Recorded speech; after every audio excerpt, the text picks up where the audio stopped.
बंदी छोड़ सतगुरु रामपाल जी परमेश्वर जी की जय हो। सत्साई भाई और बहनों, दया परमपिता परमेश्वर सतगुरु रामपाल जी भगवान की, परमेश्वर जी की विशेष मेहर। जिस सेवा के लिए गए थे परमात्मा ने सेवा को संपूर्ण करवाया और अब वापस जा रहे हैं। एक छोटी सी सात संगति सतगुरुदेव भगवान की सत प्रेरणा से आप सभी सत्सेवक भाई बहनों के साथ में, और कुछ विशेष पहलुओं के ऊपर हम चर्चा करेंगे। बहुत सारी बातें ऐसी होती हैं जो भगत भाई बहन व्यक्त करते हैं, तो उस आधार से परमात्मा शंकाओं का समाधान करवा देते हैं। बहुत सारी बातें ऐसी हैं जो आप और हम भगत भाई बहनों ने परमात्मा जी के ज्ञान आधार से अब खुद भी विचार करनी चाहिए। और ऐसी ही आज एक दो कुछ बातें हैं जिनके ऊपर हम तकरीबन मालिक चाहेंगे तो 1 घंटे के आसपास साथ संगति करेंगे। भाई और बहनों, उससे पहले हम गुरुदेव भगवान का जयकारा करेंगे, मालिक की हम स्तुति करेंगे परमात्मा की। बंदी छोड़ सतगुरु रामपाल जी भगवान की जय हो। परम पिता परमात्मा सारी सृष्टि के रचनहार, कुल मालिक, असंख्य ब्रह्मांडों के स्वामी, जगत गुरु, तीनों लोकों में प्रवेश करके सबका पालन पोषण करने वाले राजाधिराज, आत्माधार, नाथों के नाथ, देवों के देव महादेव, सर्वेश्वर महेश्वर, मृत्युंजय, अजरो अमर, आदि अनादि, सनातनी प्रभु, जगत पिता जगदीश्वर, श्री श्री 1008 की उपाधि के वास्तविक अधिकारी, अकाल मूरत, शब्द स्वरूपी राम वासुदेव, सर्वगतम ब्रह्म, परम पूज्य, प्रथम पूज्य, परम संत, परम पुरुष, परम धनी, परम दयालु, सत्य कबीर, हक्का कबीर, अल्लाहु कबीर, अल्लाहु अकबर, बाखबर, अल्लाह ताला, जगत के तारणहार, जगत के मुक्तिदाता, जगत के जगन्नाथ, हारे के सहारे, हिंदुओं के राम, मुसलमानों के अल्लाह, सिखों के वाहिगुरु, ईसाइयों के मसीह, दया के सागर दयानिधि, करुणा के सागर करुणानिधि, स्वयंभू परिभू, संकट मोचन, कष्ट हरण, मंगल करण, दुख भंजन, अविगत कबीर, निर्विकार निर्विषम परमात्मा, अलय अलेख सतगुरु, आदि अनादि सतगुरु, असली मर्यादा पुरुषोत्तम, असली राम, असली कृष्ण, असली घनश्याम, असली मुरारी, राजाओं के राजा, महाराजाओं के महाराजा, शहंशाहों के शहंशाह, सम्राटों के सम्राट, भगवानों के भगवान, अल्लाहों के अल्लाह, प्रभुओं के प्रभु, मसीहाओं के मसीह, सच्चे वाहिगुरु, बाबाओं के बाबा, पीरों के पीर, सेठों के सेठ, जगत सेठ, सांवड़ सा सेठ, सर्वगुण संपन्न, अनंत कोटि कलाओं के स्वामी, अनंत कोटि ब्रह्मांडों के नायक, योगियों में महायोगी, ध्यानियों में महाध्यानी, सिद्धों में परम सिद्ध, ज्ञानियों में तत्व ज्ञानी, ब्रह्म ज्ञानी, महाज्ञानी, सर्वश्रेष्ठ ज्ञानी, युवा कबीर, समर्थ कबीर, असमवात, अमित ओजा, सच्चे रहनुमा, करीम अल्लाह, सुभान अल्लाह, दुनिया के अंतिम पैगंबर, 8 सितंबर 1951 से गांव धनाना, जिला सोनीपत, हरियाणा, भारतवर्ष की पावन भूमि पे प्रकट, रियल कल की भगवान ब्रह्मा विष्णु महेश के दादाजी, कबीर परमेश्वर, संत शिरोमणि सतगुरु रामपाल जी परमेश्वर जी के चरण कमल में सभी सत्सेवक भाई बहनों का अनंत कोटि दंडवत प्रणाम। सत्साई भाई और बहनों, कुछ एक बातें हैं जिन बातों को अब हमने धीरे धीरे अपने आध्यात्मिक जीवन में लागू करना चाहिए, और इन चीजों को लागू करने के बाद में हमने फिर उन रिश्ते नातों को, उन रिश्तेदारों को उसी प्रकार से संबोधित करना है। आज से पहले हम अपने रिश्तेदारों को, चाहे वो जीजा जी हो, फूफा जी हो, चाहे मौसा जी हो, मामा जी हो, जवाई राजा हो, पता नहीं क्या क्या उपाधियां लगाते थे, बन्ना जी, बटेऊ, कुंवर साहब, दुनिया भर की। भाई और बहनों, ये जितने भी रिश्ते नाते हम जीव आत्माओं के लगाए हैं ऋण संबंधों के कारण, आप और हमें यहाँ पर फंसाए रखने के कारण, ये सभी रिश्ते इस काल ने जोड़े हैं हमारे साथ में, और ये जितने भी उपाधियां हैं ये भी इस काल ने दी है। परमात्मा ने तो सतलोक से हंस भेजे थे, हंस, और इस काल ने यहाँ पे किसी को कौवा बना दिया, किसी को कबूतर बना दिया, किसी को बाज बना दिया, किसी को कुछ बना दिया, रिश्ते नातों में एक दूसरे के साथ में बांध दिया। है सारे इंसानी, है सारे स्त्री और पुरुष ही, लेकिन वो रिश्ते नाते ऐसे बना दिए, हम एक को तो आदर सत्कार नहीं देते, दूसरे को आदर सत्कार दे देते हैं। एक को महत्व नहीं देते, दूसरे को हम महत्व देते हैं। अरे ये तो मौसा जी हैं, अरे ये तो मौसा जी का लड़का है, कोई बात नहीं। अरे ये मेरे जीजा जी हैं, अरे ये मेरे जीजा जी के पिताजी हैं, मेरे मौसा जी। दुनिया भर के रिश्ते नाते। अब हम सतगुरु रामपाल जी भगवान के भगत बन चुके हैं। अब हमने धीरे धीरे सतलोक वाली जो परिपाटी है, हमने उसी हिसाब से अपने आप को सेट करना है, क्योंकि परमात्मा धरती पर आ चुके हैं। बंदी छोड़ सतगुरु रामपाल जी भगवान सतलोक के राजा आकर उन्होंने अपना विधान बता दिया, अपना ज्ञान दे दिया, आत्माओं को अपनी शरण में ले लिया। अब हमने धीरे धीरे सतलोक वाली जो प्रॉपर्टी है, उस सतलोक वाली उस परिपाटी को हमने इस काललोक में भी शुरू करना है, क्योंकि जब तक सतगुरु रामपाल जी भगवान इस धरती पर रहेंगे, या जब तक उनका ये मार्ग चलेगा हजारों साल तक, तब तक ये काललोक भी मिनी सतलोक बन जाएगा, मिनी सतलोक। तो हमने इस काल के काफी कुछ जो ये बंधन है, इनको ज्ञान आधार से समाप्त करना है, काटना है। और ये सब कुछ होगा गुरुदेव भगवान के विशेष आशीर्वाद से, उनकी रजा से, उनके सत प्रेरणा से। तो भाई और बहनों, आज एक ऐसा एक विषय है, हम सबको पता है, हम सबके रिश्तेदार हैं, और रिश्तेदार हमारे घर पर आते हैं, आज से पहले आते हैं, तो हम उनको उसी प्रकार से संबोधित करते हैं। मौसा जी को मौसा जी, जीजा जी को जीजा जी, ताऊ जी को ताऊ जी, दादाजी को दादाजी, जवाई जी को जवाई जी, और भी जितने भी रिश्ते और नाते हैं। अब भाई और बहनों, सतगुरु रामपाल जी भगवान के हम भगत हो चुके हैं। हमें अपनी वास्तविकता का पता चल चुका है कि हम तो हंस हैं, हंस। और सतलोक में कोई जाति नहीं, कोई गोत्र नहीं, इस प्रकार के वहाँ कोई दादा दादी नहीं, कोई नाना नानी नहीं, कोई फूफा फाफी नहीं, ना कोई जवाई राजा है वहाँ पे। और वहाँ पे हम सबको केवल एक ही नाम से संबोधित करते हैं, एक ही नाम से केवल। परमात्मा ने तो हंस और हंसनी बताया है, और उसी नाम से वहाँ पे सतलोक में एक दूसरे को संबोधित किया जाता है। अब भाई और बहनों, हमने क्या करना है? शुरुआत हमने करनी पड़ेगी, दुनिया नहीं करेगी, वो लोग नहीं करेंगे जो संत रामपाल जी के ज्ञान से कोसों दूर है। शुरुआत आप और हमने करनी पड़ेगी, और आप और हम में से भी केवल परमात्मा साथ संगत वालों को निमित्त बनाएगा, क्योंकि हर काम के लिए परमात्मा अपने साथ संगत वाले सत्सेवक बच्चों को ही निमित्त बनाते हैं। तो भाई और बहनों, अब हमारे घर पर कोई भी रिश्तेदार आता है, कोई भी रिश्तेदार, हमने कोई लोकलाज नहीं करनी है, कोई हमने शर्मा शर्मी नहीं करनी है। अब अगर मान लीजिए घर पर किसी का कोई जीजा जी आ रहा है, तो भाई और बहनों, अब हमने पहले की तरह उसको जीजा जी कह के नहीं बुलाना। अब हमने उनको जीजा जी कह के नहीं बुलाना है, क्योंकि हम भगत हैं, हमने उपदेश प्राप्त कर लिया है। हमारा जीजा यदि असल में कोई है तो सतगुरु रामपाल जी भगवान है, वो कबीर भगवान है, पूरी दुनिया का जीजा है वो। जीजा मतलब एक विशेष सम्माननीय उपाधि।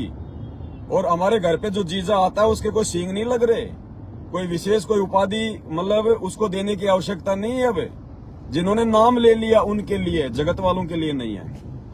अरे वो अपने घर पे तो शराब पीता है, गली में पड़ा रहता है, कुत्ते उसके पेशाब में मुँहते हैं, और जब घर पे आता तो हम कहते हैं जीजा जी आ गए, जैसे कोई बहुत बड़ा कोई देवता आ गया हो। जीजा जी का मतलब होता है कि विशेष इज्जत वाली पोस्ट, उपाधि। और हमने केवल ये सारी पोस्ट, सारी उपाधियां अपने बंदी छोड़ को देनी है, क्योंकि वो ही एकमात्र अधिकारी और कोई अधिकारी नहीं है। और चौधरी जी आ गए, काहे के चौधरी जी आ गए? शराब पी के गली में पड़े रहते हैं चौधरी जी। अपने घर पर तो अपने लुगाई की लात खाते हैं, और हमारे लिए चौधरी जी। चौधरी अगर कोई है, चौधरी का मतलब जिसकी चौधरी, जिसकी सत्ता, जिसका साम्राज्य, जिसका दबदबा। तो भाई इस सृष्टि में दबदबा केवल एक का ही है, एक ही प्रधान है, एक ही चौधरी है, एक ही ठाकुर है यहाँ पे, और वो है सतगुरु रामपाल जी भगवान।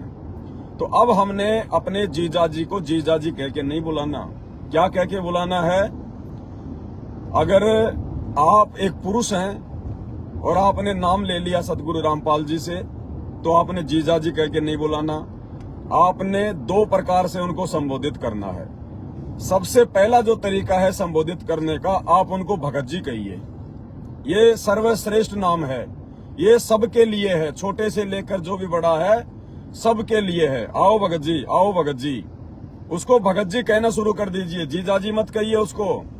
जीजा जी कहोगे उसमें अहंकार आता है, अभिमान आता है उसमें, है? अरे वो काहे का जीजा जी? उसका भी तो कोई जीजा होगा, फिर वो काहे का जीजा जी हुआ? अरे जिसके ऊपर और एक जीजा है वो जीजा नहीं हो सकता कभी भी, इसलिए उसको जीजा जी नहीं कहना। सबसे पहले उसको भगत जी कहना है। आओ भगत जी, आओ आओ आओ, उसके ऊपर भी असर पड़ेगा। भगत जी कहेंगे तो उसमें अहंकार नहीं आएगा, आदि नहीं आएगी। और भगत जी कहेंगे तो भगत जो है परमात्मा के जो है मतलब कि बच्चों का नाम होता है, उस पर भी असर पड़ेगा। हो सकता है मालिक का सत्संग भी सुनना शुरू करेगा धीरे धीरे। बार बार जब आप उसको भगत जी आप उसको कहोगे, उस पर असर होना शुरू हो जाएगा। तो क्या कहेंगे हम आज के बाद में? अगर कोई भी, चाहे मौसा जी आओ, चाहे जीजा जी आओ, चाहे फूफा जी आओ, चाहे नाना जी आओ, चाहे मामा जी आओ, कोई भी रिश्तेदार हमारे घर पे आता है, हम उनको मौसा जी नहीं कहेंगे, हम उनको जीजा जी नहीं कहेंगे, हम उनको फूफा जी नहीं कहेंगे, हम उनको कहेंगे भगत जी। सबसे प्यारा नाम है भगत जी। दूसरा, यदि किसी को भगत जी कहने में शर्म आती है किसी भाई को, तो भाई फिर उसका नाम लेके पुकार दो। रामलाल जी, सुरेश जी, रामचंद्र जी, सुरेश, जो भी नाम है उनका, उसी हिसाब से उनका नाम लेके बोलो। अपने रिश्तेदारों को हमने केवल 2 ही उपाधि देनी है, तीसरी उपाधि नहीं देनी है। वो चाहे 80 साल का नाना जी आओ, क्योंकि आपको पता है संत रामपाल जी का 90 साल का भगत होता है, उसको भी हम क्या कहते हैं? भगत जी। और समाज में जैसे कोई आदमी हमें मिलता है 90 साल का, तो उसको हम क्या बोला करते थे? दादाजी, ताऊ जी, बाबा जी। नहीं, दादाजी केवल पूरी सृष्टि में सतगुरु रामपाल जी भगवान कहलाने का अधिकारी है। बाबा जी केवल सतगुरु रामपाल जी कहलाने के अधिकारी हैं। ये दादा और बाबा मतलब एक परिवार के मुखिया होते हैं। ये मुखियाओं को कहा जाता है दादाजी, बाबा जी। अरे भैया, इस पूरी सृष्टि रूपी परिवार का एक ही मुखिया है, और वो है सतगुरु रामपाल जी भगवान, वो कबीर भगवान। तो वो ही सबका दादा है। क्या कहते हैं परमात्मा? कौन ब्रह्मा का पिता है, कौन विष्णु की माँ, कौन शंकर का दादा है? हैं? अरे भैया, जब हम रोज कहते हैं, लोगों को समझाते हैं कि शंकर जी के दादाजी कौन है, तो भाई जब शंकर जी का दादा वो कबीर भगवान सतगुरु रामपाल जी है, तो फिर हमारा क्या हुआ? हैं? जब हमने अपने भगवान को भगवान कह दिया, तो हम किसी और को भगवान कह सकते हैं क्या? नहीं कह सकते। जब हमने अपने भगवान को हमने दादाजी कह दिया शंकर जी का, तो उसके बाद हम किसी और को दादाजी नहीं कह सकते। हम असली दादा वो है। तो कोई भी रिश्तेदार कितनी भी उम्र का हो, बच्चे से लेके बूढ़ा, हमने 2 ही प्रकार से संबोधित करना है मालिक के आशीर्वाद से। आप परमात्मा को दंडोत करना, मालिक से प्रार्थना करना, परमात्मा हिम्मत देगा, आपको साहस देगा। और ये कोई हिम्मत या साहस मांगने वाली ऐसी कोई बात भी नहीं है। तो हमने या तो उनका नाम लेके संबोधित करना है, या फिर उनको भगत जी कहना है। अगर भगत जी कहोगे तो सबसे ज्यादा, सबसे बढ़िया भगत जी। 1-2 बार उसको अटपटा लगेगा, लेकिन फिर उसको आदत पड़ जाएगी, फिर उसको भी अच्छा लगने लगेगा। क्यों? क्योंकि ये परमात्मा के बच्चों का नाम है ये। अब जैसे घर में फिर कोई माता बहनें होती हैं, अब आपने तो अपने जीजा जी को कह दिया भगत जी, अब आपकी भगतमती क्या कहेगी? आज से पहले तो उसको कहा करती थी ननदेव जी, ननदेव जी, क्योंकि वो ननद का पति है। अब उस बहन ने, जिसने सतगुरु रामपाल जी भगवान से उपदेश ले लिया है, और यदि उसका पति का जीजा घर पे आता है, तो उसका पति तो उसको या तो नाम लेके बोलेगा या उसको भगत जी कहेगा। अब उस बहन ने क्या बोलना है? बहन उसको भाई साहब बोलेगी। क्या बोलेगी? भाई साहब, सबसे उत्तम नाम है। बहन उसको भाई साहब बोलेगी। भाई साहब बोलेगी तो उसके मन में बकवाद नहीं आएगी। जो एक अपनी साड़ी की जो पत्नी के प्रति आजकल समाज में जो एक घटिया रवैया होता है ना, इस प्रकार का मजाक करने का बेहुदा, बिना ज्ञान के, कि ये तो मेरी साड़ा एली है, ये तो मेरे साड़े की पत्नी है, उसके साथ हंसी मजाक करेंगे, उसके ऊपर अंकुश लगेगा, उसको शर्म आने लगेगी। जब वो बहन उसको भाई साहब कहेगी ना, उसको शर्म आने लगेगी। वो फालतू की बात नहीं करेगा, फालतू की बकवाद नहीं करेगा, और दोनों के अंतःकरण में एक जो है मतलब एक शालीनता आएगी। कोई बकवाद जो है वो उत्पन्न नहीं होगी, मन में कोई विकार या काल उत्पन्न नहीं करेगा। देखो, काल ने ये रिश्ते नातों के नाम इसी प्रकार रखे हैं। साड़ा मतलब मेरे से नीचे, और वो कहेगा जीजा, जीजा मतलब मेरे से ऊपर। बताओ ये क्या मतलब हुआ? अरे जीजा की उम्र छोटी है, साड़े की उम्र जो है वो ज्यादा है, फिर भी उसको कह रहा जीजा जी। ये सभ्यता है क्या? ये कोई सम्मान है? ये तो भाई और बहनों, उस बहन ने तो अपने पति के जीजा जी को कहना है भाई साहब, और उस भगत ने अपने जीजा को कहना है भगत जी, या फिर उनका नाम लेके बोल दो कि रामचंद्र जी, आओ जी रामचंद्र जी, खाना खाओ जी, आओ जी भगत जी, भोजन तैयार है। ठीक है।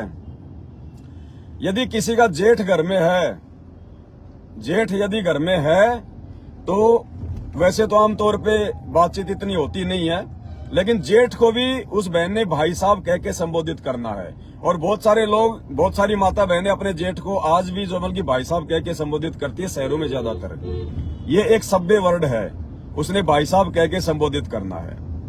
और मान लीजिए आपका पूरा परिवार उपदेशी है या नहीं है, और उस परिवार में छोटे छोटे बच्चे भी हैं, उस परिवार में दादाजी भी हैं, चाचा जी भी हैं, ताऊ जी भी हैं, तो छोटे छोटे जो बच्चे हैं सतगुरु रामपाल जी भगवान के, उन्होंने अपने ताऊ जी को ताऊ जी नहीं कहना, दादाजी को दादाजी नहीं कहना है, अपने चाचा जी को चाचा जी नहीं कहना, सबने भगत जी कहना है।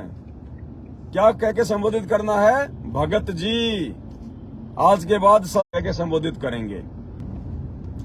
यदि पूरा परिवार सतगुरु रामपाल जी भगवान से उपदेशी है, मान लीजिए एक परिवार में एक लड़का है और उसकी वाइफ है, उनके माता पिता हैं और छोटे छोटे उनके बच्चे हैं, पूरा परिवार उपदेशी है, तो जो छोटे छोटे बच्चे हैं ना, छोटे छोटे बच्चे या कोई भी बेटा बेटी, वो अपने बाप को, वो अपने पिताजी को ना तो डैडी बोलना है, ना पिताजी बोलना है, ना पापा जी बोलना है, भगत जी कह के संबोधित करना है। आज के बाद हम अपने पिताजी को पिताजी कह के संबोधित नहीं करेंगे, क्योंकि हमें पता चल गया कि हम सबका पिताजी तो एक ही है, हैं? तो फिर हम किसको पिताजी कह रहे हैं? जब हमें असली पिताजी मिल गया, जिसको पिताजी कहना चाहिए, अब हमने केवल उन्हीं को पिताजी कहना है।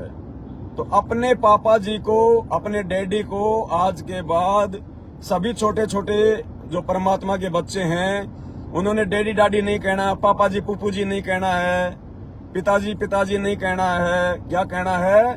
भगत जी, भगत जी, यही कहना है। भगत जी नाम से संबोधित करना है। किस नाम से? भगत जी नाम से। और छोटे छोटे बच्चों ने अपनी मम्मी को बहन जी, किस नाम से? बहन जी, बहन जी। क्योंकि जब आपके पापा जी ने आपकी मम्मी को बहन जी बना लिया, तो आप अब मम्मी थोड़ी कहोगे भाई, हैं? अरे हमारी मम्मी एक ही, हमें पता चल गया। तमेव माता च पिता तमेव, तमेव बंधु च सखा तमेव, तमेव सर्व मम देव देव। अब हमारी मम्मी भी एक ही है। और मंगलाचरण में हम क्या पढ़ते हैं भाई और बहनों? जगदम्बा जगदीशम मंगल रूप मुरारी, तन मन अर्पू शीसम भक्ति मुक्ति भंडारी। यहाँ पे जो जगदम्बा शब्द है, सतगुरु रामपाल जी भगवान ने यथार्थ भक्ति बोध के सरलार्थ में उसका खुलासा किया है कि जगदम्बा का मतलब होता है जगत प्लस अम्मा। जगदम्बा का मतलब पूरे संसार की माँ। और वो माँ कौन है? वो माँ कबीर परमात्मा सतगुरु रामपाल जी भगवान है। तो जितने भी उपदेशी भगत हैं, पूरा परिवार उपदेशी है, क्योंकि बच्चे तो उसी समय उपदेशी होंगे जब उनके माता पिता उपदेशी होंगे। तो आश्रम में तो हम हर किसी को भगत जी बहन जी, भगत जी बहन जी, और अपने घर पे आके अपने मम्मी पापा को मम्मी मम्मी, डैडी डैडी, तो नहीं भाई। छोटे छोटे बच्चों ने अपनी माँ को कहना है बहन जी, सच्चाई बहन जी, सच्चाई बहन जी। क्योंकि अब हमें पता चल जाना चाहिए कि इस काल ने एक ही चेचस के ऊपर और अलग अलग इसने जो है मतलब की बॉडी बना रखी है। चेचस सबका एक जैसा है, काल ने हमारे को भ्रमित कर रखा है। भगवान ने तो चेचस बनाया था, एक कंकाल बनाया था, काल ने ऊपर इसके ये जो है ये मतलब मांस वगैरह, ये दूध वगैरह, ये चाम वगैरह लपेट के और एक का स्त्री बना दिया, एक का इसने क्या बना दिया? पुरुष बना दिया, हमें भ्रमित करने के लिए। जबकि भाई और बहनों, ना तो सतलोक में कोई स्त्री है ना कोई पुरुष है। परमात्मा ने बताया कि वहां केवल एक आत्मा रूप है और आत्मा वहां पे पुल्लिंग है, ना स्त्री है ना पुरुष है। और हम सबको पता है जब परमात्मा ने इसको दुर्गा को युवा लड़की के रूप में बनाया, तो इसको कोई स्त्री अंग नहीं लगाए, इसको जनेन्द्री नहीं लगाई, इसको योनि नहीं लगाई, और ना ही काल को जो है मतलब की पुरुष इंद्री लगाई थी। सतलोक से निकाल देने के बाद 21 ब्रह्मांड में आने के बाद काल ने अपनी शब्द शक्ति से अपने लिए उसने पुरुष इंद्री बनाई और दुर्गा को उसने जबरदस्ती अपने नाखूनों से अपने शब्द से उसने जो है स्त्री इंद्री बनाई। तो सतलोक में ना स्त्री इंद्री है, ना कोई वहां पे जो है पुरुष इंद्री है, वहां पे शब्द से सारे काम होते हैं। तो इस काल ने हमारे को यहाँ पे भ्रमित कर दिया विषय वासनाओं में फंसाने के लिए। कंकाल देखा होगा आपने, कंकाल आप किसी मेडिकल की दुकान पे गए होंगे, कहीं और आपने देखा होगा कंकाल, हड्डियां हड्डियां और कुछ नहीं। भाई और बहनों, 2 कंकाल यदि आपके सामने रख दिए जाएं, एक स्त्री के और एक किसी मर्द के, आप बिल्कुल नहीं बता सकते कि कौन सा स्त्री का है कौन सा पुरुष का है, क्योंकि उसमें कोई भिन्नता ही नहीं है। क्योंकि कंकाल के साथ में ना कोई पुरुष इंद्री होती है, ना कोई स्त्री इंद्री होती है, ना कोई स्तन होते हैं। ये तो उसके बाद में काल ने हमें भ्रमित करने के लिए लगाए हैं। बाकी उस कंकाल के ना स्त्री है ना पुरुष है। तो भगवान ने तो केवल चेचस बनाया था। इस काल ने इस चेचस के ऊपर, जैसे ये कंपनियां होती हैं टाटा की, महिंद्रा की, जो गाड़ियां बनाती हैं, तो सबसे पहले क्या करती हैं, ये चेचस बनाते हैं और उस चेचस के ऊपर कोई तो ट्रक की बॉडी बना देता है, कोई उसके ऊपर बस की बॉडी बना देता है। तो इसी प्रकार इस काल ने इस कंकाल के ऊपर किसी के ऊपर तो स्त्री की बॉडी बना दी, किसी के ऊपर जो है पुरुष की बॉडी बना दी, और उसी को देख के हम मान लेते हैं कि ये स्त्री है और ये पुरुष है, जबकि सब आत्माएं हैं, वो पुल्लिंग हैं सबके सब। तो अब उपदेशी घरों में छोटे छोटे बच्चे अपने माता पिता को, अपने पिताजी को भगत जी और अपनी माँ को बहन जी कहकर संबोधित करना है। ये दास की प्रार्थना है, कोई आदेश नहीं है भाई। दास को जो परमात्मा प्रेरणा करता है उस हिसाब से दास बोलता है। और बाकी आपको बता ही दिया, अपने दादाजी को और अपने ताऊ जी को, अपने चाचा जी को और अपने बड़े भाई को, इन सबको आपने भगत जी कह के संबोधित करना है। भगत जी, आदत धीरे धीरे पड़ जाएगी। हम शुरुआत तो करें, हम 1-2 बार हो सकता है दादाजी निकल जाए, चाचा जी भी निकल जाएगा शब्द, लेकिन बार बार हम रिपीट करेंगे मालिक की दया से, तो ऐसी कोई गलती नहीं होगी। और एक समय ऐसा आएगा हमारे मुंह से सबके लिए भगत जी निकलेगा, क्योंकि परमात्मा यहाँ सबको भगत जी बनाने के लिए आए हैं, सबको मालिक भगत बनाने के लिए आया है। तो भाई और बहनों, इस प्रकार से हमने, अब जैसे हमें परमात्मा एक शिक्षा भी दे रहे हैं, लेकिन हम लोग ध्यान नहीं देते।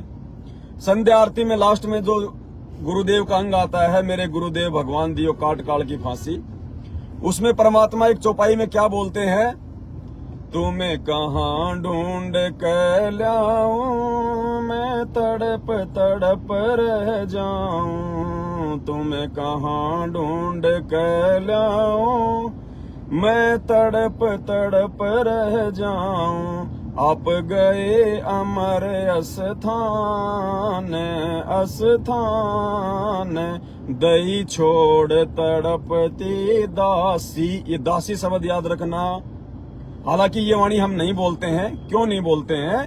क्योंकि ये वाणी अपने पूज्य गुरुदेव सतगुरु रामपाल जी भगवान ने अपने मुंह बोले गुरुदेव आदरणीय राम देवानंद जी महाराज जी के लिए बोली है।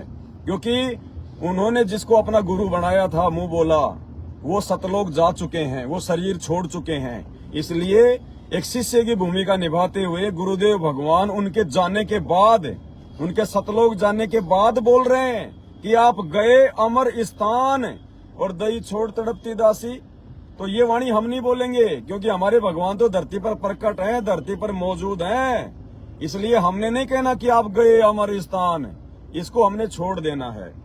तो इससे हमने क्या शिक्षा लेनी है इस वाणी से, कि तुम्हें कहाँ ढूंढ कर ले आऊं, मैं तड़प तड़प रह जाऊं, आप गए अमर स्थान दही छोड़ तड़पती दासी।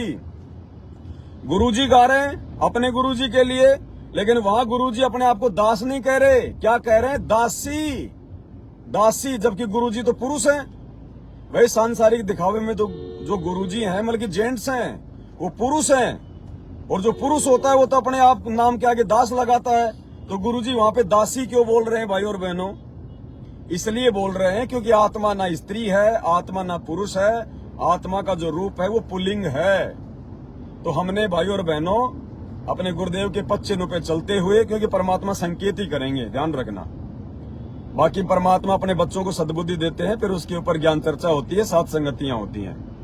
तो अब हमने अपने माता पिता को, अपने पिताजी को भगत जी, माता जी को बहन जी, परिवार के अन्य जो ताऊ जी, दादाजी, चाचा जी हैं, उनको हमने भगत जी कह के संबोधित करना है। भगत जी, अपने भाई को भी भगत जी कह के संबोधित करना, चाहे छोटा हो चाहे बड़ा हो। और बहन को तो हम बहन जी बोलते ही हैं, उसमें कोई दिक्कत नहीं है। तो इस प्रकार से आज के बाद परमात्मा दया करे, इससे क्या होगा, एक अधीनता आएगी और एक हमारा जो परिवार है उससे विषय वासना दूर होगी। और काल की जो ये बकवाद है ना, ये उपाधियां, जीजा जी, फूफा जी, फलाना जी, दादाजी, ये जी, शराब पी के घर में आता है, उसके नाम के आगे हम जी लगा रहे हैं। नहीं, जी लगाने के अधिकारी या तो परमात्मा के बच्चे हैं जिनको हम भगत जी कहते हैं, या फिर हमारे गुरुदेव जिनको हम गुरु जी कहते हैं। इसके अलावा धरती पर कोई जी कहलाने का अधिकारी है ही नहीं, कोई सम्मान का कोई अधिकारी है ही नहीं, कोई सम्माननीय और पूजनीय केवल बंदी छोड़ है, बाकी सब आदरणीय है, आदरणीय। तो इस प्रकार से हमने संबोधित करना है। ये आपकी अपनी आत्मा स्वीकार करे तो करना भाई। मुझ पवन दास के कहने से मत लग जाना, फिर कल को कोई आपको बहका दे, हैं तुम उसके पीछे लग गए, तुम क्या बोलने लग गए, तुम सोचो लो भाई आप तो छोड़ दो। नहीं भाई, अब आपकी आत्मा अगर गवाही दे तो आपने इन चीजों को लागू करना है अपने ऊपर, अन्यथा भाई कोई जबरदस्ती नहीं है। दास की तो ड्यूटी है भोंकने की, और जिसको समझ में आए तो फॉलो करे, नहीं तो कोई जबरदस्ती नहीं है। और कोई रिश्ते नाते अपने परिवार में यही होती है, बस यही है ना।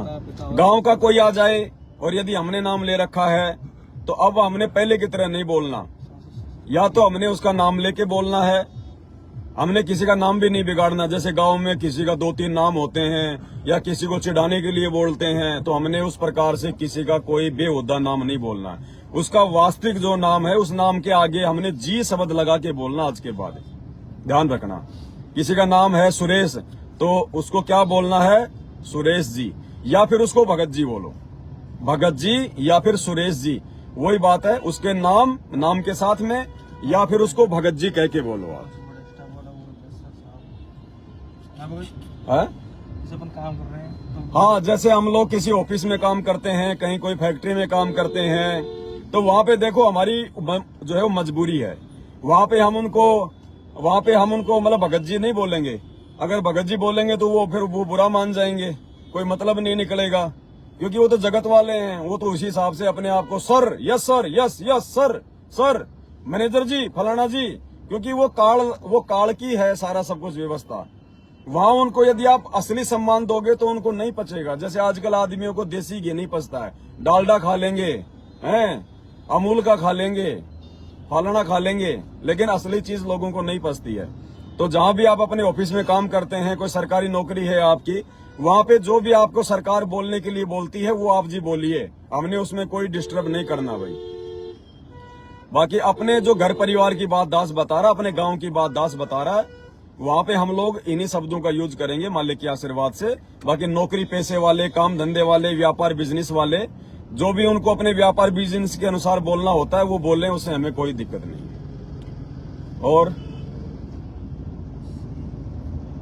और याद कर लेना, मैं थोड़ा और एक शंका एक और कर देता हूँ मालिक की दया से।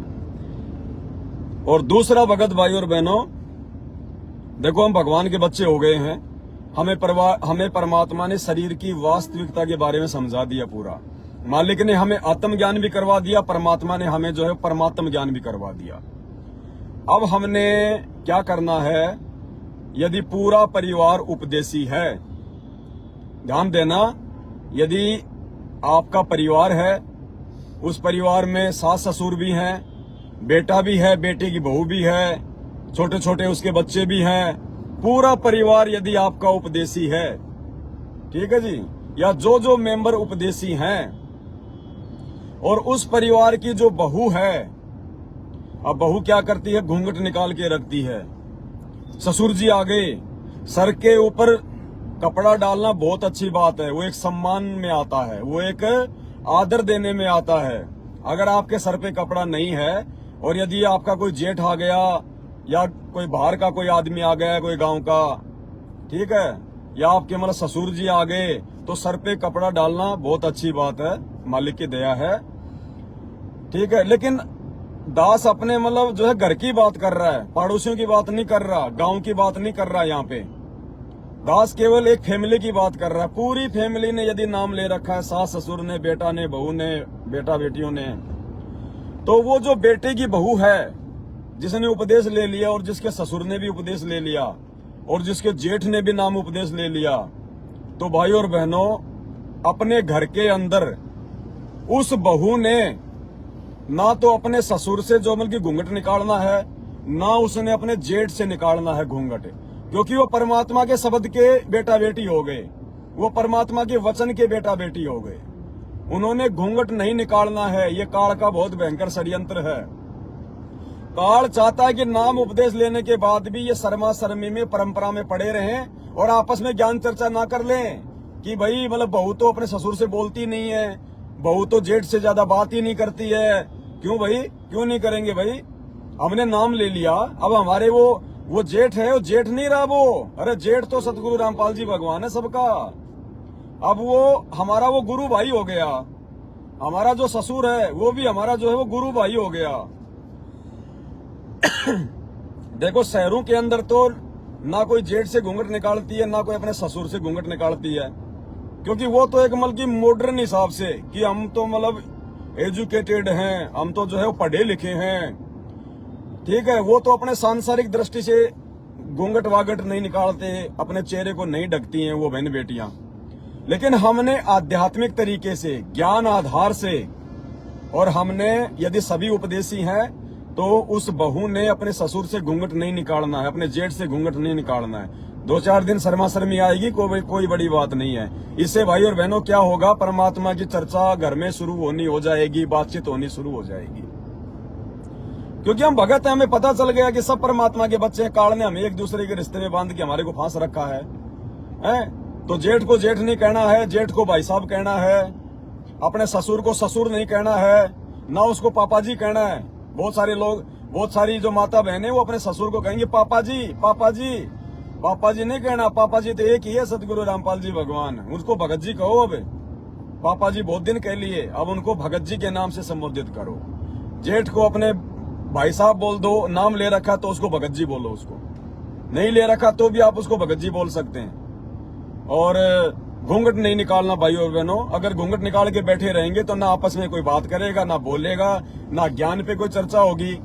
अरे तेरे ससुर की उम्र का, तेरे जेठ की उम्र का जब सत्संग में आते हैं हजारों आदमी, उनसे तो कोई घूंघट नहीं निकालते हैं। उनको तो भगत जी भगत जी भगत जी भगत जी करते हैं। और वैसा का वैसा इंसान जब घर में पैदा हो जाता है, उसको जेठ जी घूंघट निकाल लिया।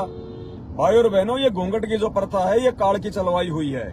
पहले के समय में, आज से पहले जब मुगलों का साम्राज्य था, अंग्रेजों का साम्राज्य था, तो उस समय ये टेक्नोलॉजी नहीं थी, ये कानून वगैरह इतने सख्त नहीं थे, लोग इतने जो है पढ़े लिखे नहीं थे, इतने मतलब जो है वो जो है धनाढ्य वो नहीं थे। हम उनके गुलाम थे। और वो लोग क्या किया करते थे, जो भी सुंदर औरत होती थी, राजा महाराजा अपने सैनिकों से उसको जो है मतलब उठवा लिया करते थे, उसको उठवा लिया करते थे, उसके साथ भोग विलास करते थे, उसके साथ में जबरदस्ती किया करते थे। तो लोगों ने फिर घूंघट निकालने शुरू कर दिए कि हम कम से कम इनकी कुदृष्टि से जो है मतलब बचे रहेंगे। अन्यथा भाई और बहनों, आप रामायण देख लो, महाभारत देख लो, कोई भी बेटे की बहू अगर अपने ससुर से घूंघट निकालती हो, सीता ने अगर राजा दशरथ से घूंघट निकाला हो, अरे अपना इतिहास तो उठा के देख लो कम से कम। सीता ने अगर अपने ससुर से घूंघट निकाला हो तो बता दो। द्रौपदी ने, अब ये तो आप सब लोग देखते हो ना, जब उसकी साड़ी खींची जा रही थी, नंगा, उसको नंगा करने का प्रयास किया जा रहा था, तो वहां उसके जेठ भी बैठे थे, उसके देवर भी बैठे थे, भीष्म पितामह भी बैठा था, वो कर्ण भी बैठा था, उनका वो गुरु भी बैठा था, वो धृतराष्ट्र भी था, विदुर भी था वहां पे, और भी बहुत सारे लोग थे। क्या द्रौपदी ने किसी से घूंघट निकाल रखा था क्या? घूंघट निकाल के बात कर रही थी क्या द्रौपदी? अरे कम से कम अपना इतिहास तो उठा के देख लो।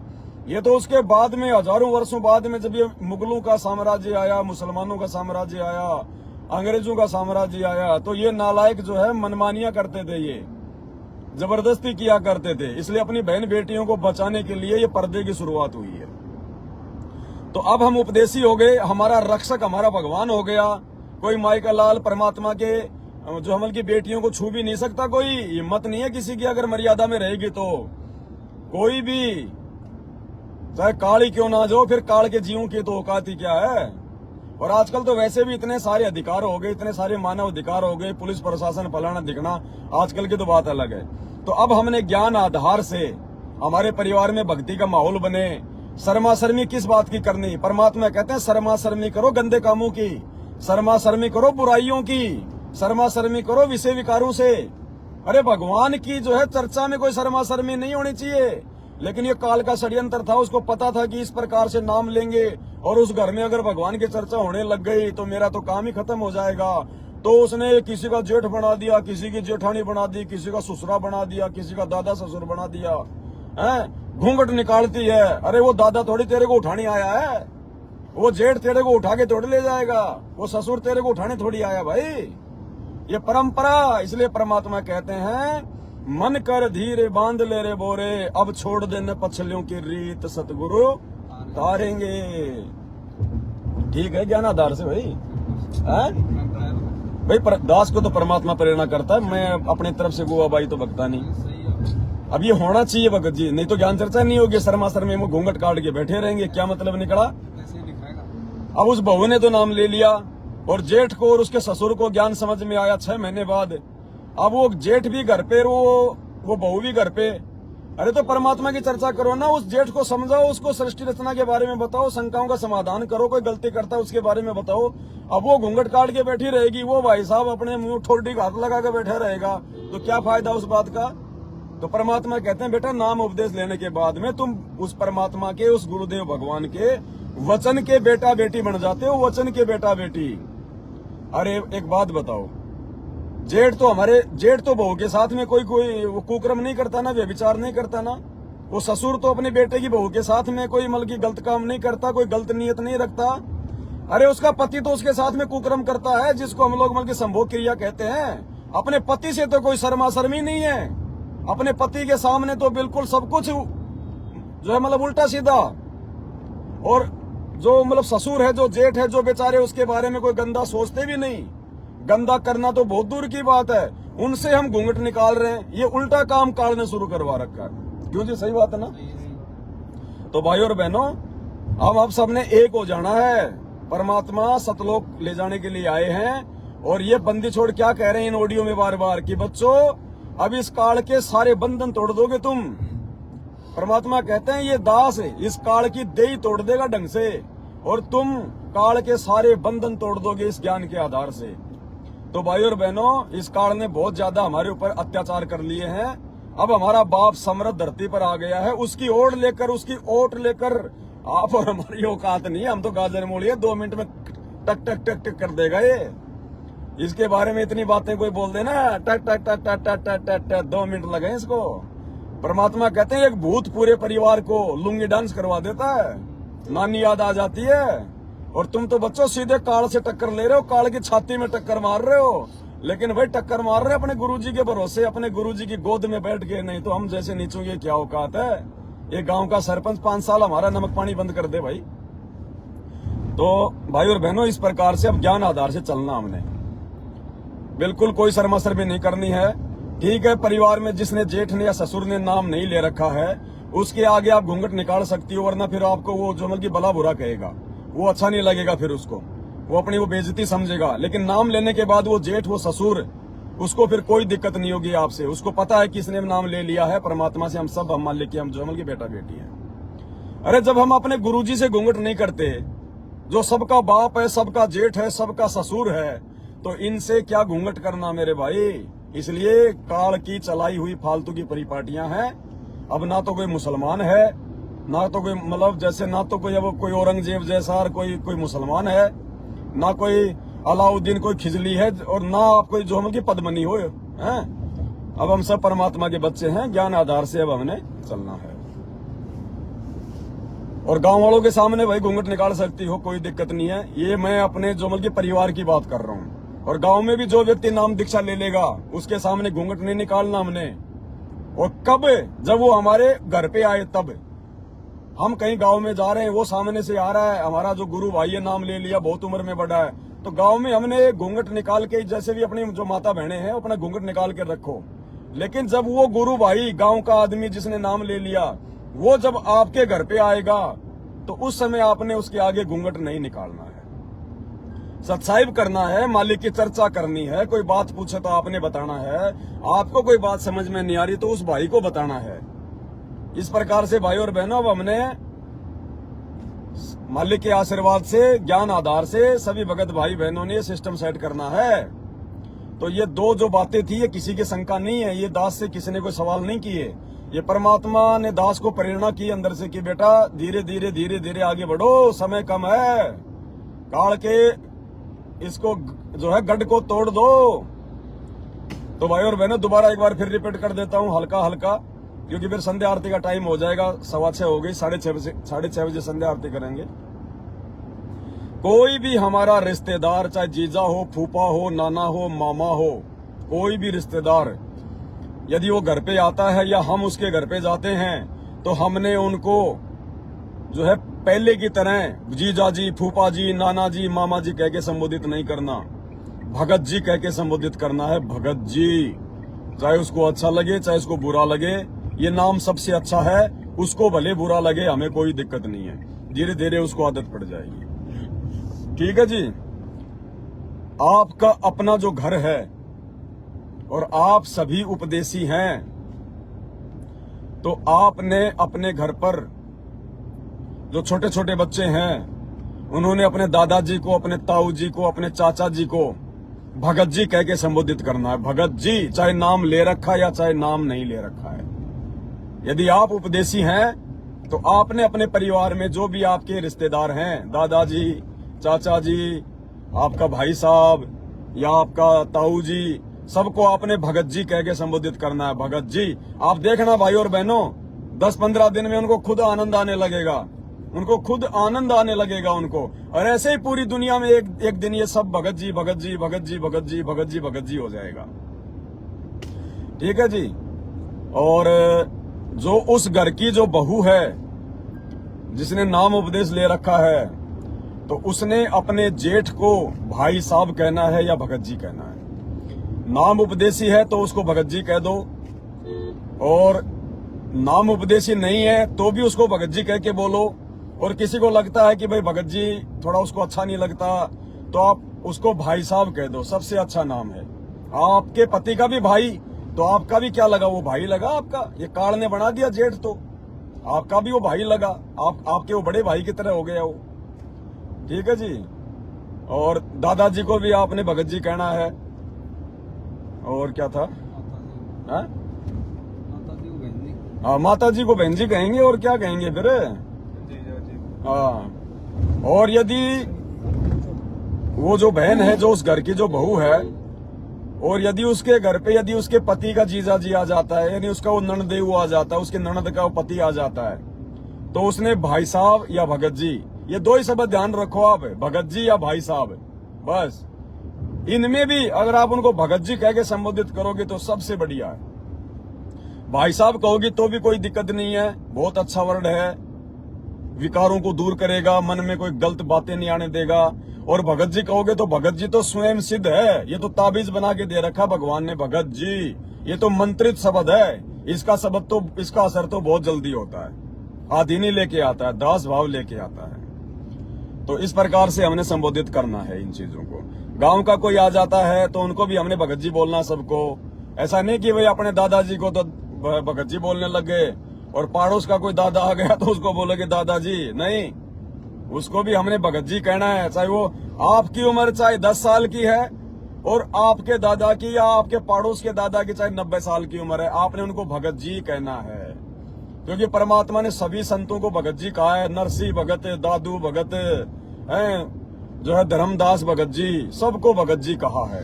जबकि आज भी हम नरसिंह को क्या कहते हैं, नरसिंह भगत, जबकि नरसिंह तो 350-400 साल का हो गया है, 350-400 साल पहले था नरसिंह तो जब 350-400 वाले को आज हम जो हम की भगत जी कह रहे हैं, तो भाई 60-70 साल वाले को कहने में क्या शर्म आ रही है भाई, क्यों भगत जी? देखा देखी तो नहीं कर रहे हो। नहीं एकदम सही बात है भगत जी, बात आ रही है ना, ये तो मेरे वक्त में तो ऐसे ही बोलती है भाई साहब। हमारे दादी भी भगत जी, हमारी बात से बहन जी निकलती है। और मेरे बड़े भाई साहब को तीसरी बात, कोई भाई साहब बोलती है। जिन जिन सत्सेवक भगत भाई बहनों के घरों पर बेड लग चुके हैं, तो आपको पता है कि बेड तो उन्हीं के घर पे लगे हैं जो विषय वासना से दूर हो चुके हैं। इसलिए जिस जिस घर में बेड लग चुके हैं और जिन जिन के संबंध अपनी पत्नी के साथ बहन वाले हो चुके हैं, तो अब हमने ना तो उसको जो है मतलब हमने अब उसको जो है मतलब कि ना तो पत्नी की दृष्टि से जो है वो देखना है और ना हमने उसको नाम से संबोधित करना है। अब हमने दो ही शब्द यूज करने हैं, या तो बहन जी या फिर उसको कह दो भगतमती। भगतमती शब्द हम बोल सकते हैं, कोई दिक्कत नहीं है, या फिर उसको बहन जी बोल दो। जो भाई बहन अपने घर पर बेड लगा चुके हैं, विषय वासना से दूर हो चुके हैं, वो अपनी जो पत्नी है उसको या तो बहन जी या फिर उसको भगत जी। भाई और बहनों, काल का गढ़ परमात्मा ने ऐसे तोड़वाना है अपने बच्चों से। ओके।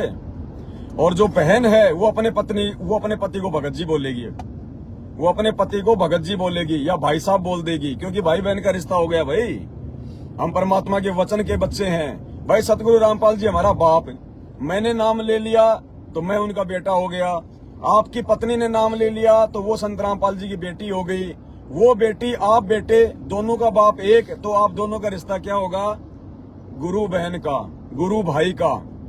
तो परमात्मा की दया से या तो आप अपनी पत्नी को, जो आप इन विषय विकारों से दूर हो चुके हो, तो वो बहन अपने उस पति को भाई साहब या फिर उसको क्या बोलेगी? भगत जी। और वो भाई साहब, वो भगत जी, वो अपनी पत्नी को बहन जी या फिर जो है भगतमती। इस प्रकार से परमात्मा दास को प्रेरणा कर रहे हैं। बाकी कोई त्रुटि हो तो मालिक क्षमा करे, होगी त्रुटि तो भाई दास लाइव आके माफी मांगेगा, आप सबको बताएगा। ये शर्मा शर्मी का मार्ग नहीं है बिल्कुल भी कि मैंने बोल दिया तो फाइनल हो गया। मैं कोई महर्षि दयानंद सरस्वती नहीं हूँ कि मैंने वेदों को पढ़े बिना सत्यार्थ प्रकाश अगर लिख दी एक बार और बाद में मैंने वेद पढ़े कि इसमें तो भगवान साकार लिखा हुआ है, मैंने पहले लिख दिया निराकार, अब मेरे को शर्म आएगी, मेरी बेइज्जती हो जाएगी। वो काम इस भक्ति मार्ग में नहीं है। इज्जत का भूखा आदमी अगले जन्म में गधा बनता है इस गंदे लोक में भगवान की शरण में आने के बाद। और भाई कुछ है? फिलहाल तो इतना ही आ रहा है, बाकी मालिक आगे पीछे कर देगा। बाकी फिर भाई बहनों भी तो लाइव आ रहे हैं, मालिक की दया है। जब तक ये चल रहे हैं इंटरनेट तब तक तो लाइव आ रहे हैं। बाकी और परमात्मा जैसे जैसे प्रेरणा करते रहेंगे उस हिसाब से अपन आगे बढ़ते रहेंगे। कहने का मतलब हमने कोई भी शब्द ऐसा, कोई भी रिश्ते नाता, कोई ऐसा शब्द नहीं बोलना जिससे अहंकार उत्पन्न हो उसमें, या हमारे अंदर अहंकार उत्पन्न हो। है अब क्या होता है कि हम भगत हैं, घरवाली ने नाम ले रखा है, और घर पे जैसे कोई आ गया, कोई बहन का बटी वो आ गया है, अब उसको वो परमात्मा की बच्ची उसको बोलेगी जीजा जी। अरे भाई शर्म आनी चाहिए। शर्म किसको जीजा जी कह रही है? उस आदमी को जो बीड़ी पीता है, शराब पीता है, सारे कुकर्म करता है, अनुपासना करता है, उसको हम जीजा जी कह रहे हैं? नहीं कहना हमने बिल्कुल भी। सबका जीजा सतगुरु रामपाल जी भगवान हमें पता चल गया। इस संसार में तो जीजा की परिभाषा लोगों ने जो है मतलब उल्टी बना रखी है कि जीजा मतलब उसकी बहन का बटेहू। अरे नहीं, काई की बहन का बटेहू। जीजा मतलब एक सम्माननीय वर्ड है ये। तो ये अब हमने नहीं बोलना है। ये काल का ये जाल है एक भयंकर, हमारे को रिश्तों में उलझा के रखने का। तो अब हमने परमात्मा के ज्ञान आधार से इन सब चीजों को सेट करना है। तो संध्या आरती का समय हो गया है।